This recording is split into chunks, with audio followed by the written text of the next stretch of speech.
I'm German American.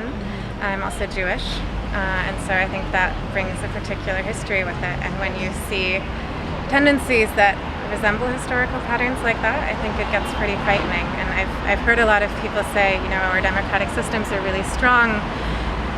They can stand up to people with autocratic tendencies, and I just don't have that kind of faith.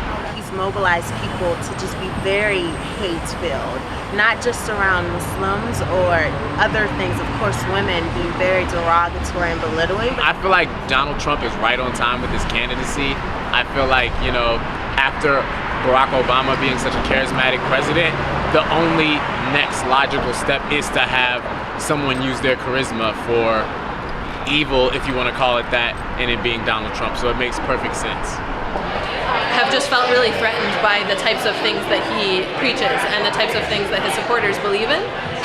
And to be honest, for the first time, only recently have I started to actually kind of be more concerned about my public safety as someone who you can identify as Muslim, even in cities like DC that I think tend to be very progressive and liberal.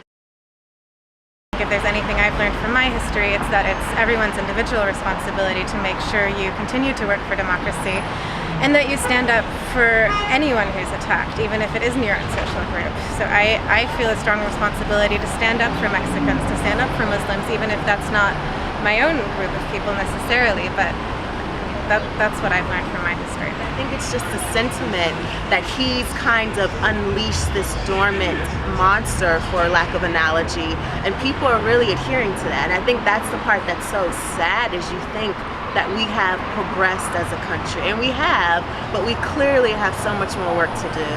I know that a lot of my own friends, we talk about these issues a lot, but we want to give really easy and effective ways for people to engage, whether that means donating money or getting on a bus and going to Virginia to help with voter registration.